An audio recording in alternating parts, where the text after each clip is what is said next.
మకర రాశి వారికి ఈ వారం మధ్యస్థ ఫలితాలు గోచరిస్తోంది. ద్వితీయంలో రాహు అంత అనుకూలంగా లేరు. అష్టమంలో రవికేతువులు, భాగ్యంలో కుజుడు, తృతీయంలో శని బలంగా ఉన్నాడు కాబట్టి సహోదరుల మధ్య ఉన్న విభేదాలుగా తొలగిపోతాయి. అదేవిధంగా వారి సహాయ సహకారాలు మీకు లభిస్తాయి. వివాహం చేసుకోవాలి అనే ఒక నిశ్చయానికి వస్తారు. మంచి సంబంధం కోసం వెతుకుతారు, సంబంధం కుదురుతుంది. అయితే అనాలోచిత నిర్ణయాలు, అనాలోచిత ఖర్చులు ఎక్కువగా ఉంటాయి. వాటి విషయంలో జాగ్రత్త తీసుకోండి. ఎవరితోనైనా మాట్లాడేటప్పుడు మాటని అదుపులో ఉంచుకోవాలి, ఆచితూచి వ్యవహరించాలి. వ్యయాధిపతి తృతీయాధిపతి గురువు 6ంట బలంగా ఉన్నారు. అయితే పంచమాధిపతి దశమాధిపతి అన్న శుక్రుడు కూడా 6ంటే ఉన్నారు.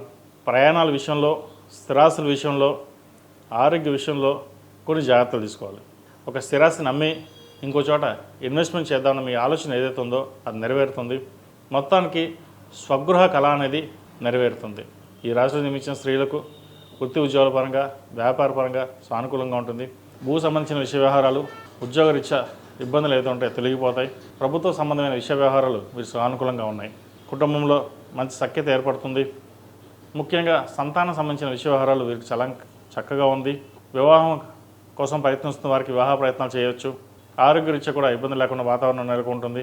ముఖ్యంగా ప్రభుత్వ సంబంధమైన విషయ వ్యవహారాల్లో అన్నిటికీ తలదోచకుండా మనకి ఎంతవరకు ఉపయోగం ఉంటుందో అంతవరకే ఉండండి. కొన్ని అతిగా మనం వెళ్ళడం కూడా అది ఇబ్బందికరంగా ఉండే అవకాశం కూడా లేకపోలేదు. వాటికి సంబంధించిన విషయ వ్యవహారాలు జాగ్రత్త వహించండి. ఈ రాశిలో జన్మించిన విద్యార్థులకు కాలం అనుకూలంగా ఉంది.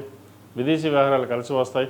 నూతన ఉద్యోగం కోసం ప్రయత్నిస్తున్న వారికి ఉద్యోగ అవకాశాలు, అదేవిధంగా పై చదువు కోసం ప్రయత్నిస్తున్న వారికి వచ్చిన అవకాశం చేజార్చుకుంటారు.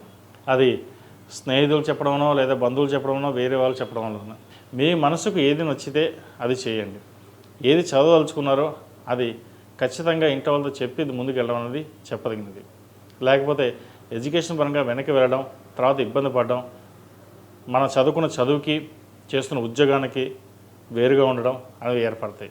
ఇటువంటి విషయంలో మీరు ఒక క్లారిటీగా ఉండడం అనేది చెప్పదగినది. ఏదైనా ఒక నిర్ణయానికి వచ్చినప్పుడు వెనకడుగు వేయొద్దు. ఒక అడుగు వెనక్కి వేసామంటే మళ్ళీ కళ్ళు మూసి కళ్ళు తెచ్చినప్పుడు ఒక 3 నుంచి 5 సంవత్సరాలు వెనక్కి వెళ్ళాల్సి వస్తుంది. ముఖ్యంగా విద్యార్థులు చదువు మీద కాన్సన్ట్రేషన్ చేసి ఒక అడుగు ముందుకు వేయడం అనేది చెప్పదగిన సూచన. ఈ రాశిలో మించిన వారు ప్రతిరోజు ప్రతినిత్యం ఓం నమో నారాయణ ఉత్తరతో దీపారాయణ చేయడం, హనుమాన్ చాలీసా పఠించడం చెప్పదగిన సూచన. అదేవిధంగా దక్షిణామూర్తి స్తోత్రాన్ని పఠించడం, ఏకముఖి రుద్రాక్ష మెడలో వేసుకోవడం చెప్పదగిన సూచన. ఈ రాశిలో జన్మించిన వారికి కలిసి వచ్చే సంఖ్య 3, కలిసి వచ్చే రంగు గ్రే. ఏదైనా పని మీద బయటికి వెళ్ళేటప్పుడు బుధవారం కానీ ఆదివారం కానీ వెళ్ళండి. మంచి ఫలితాలు సంప్రాప్తిస్తాయి.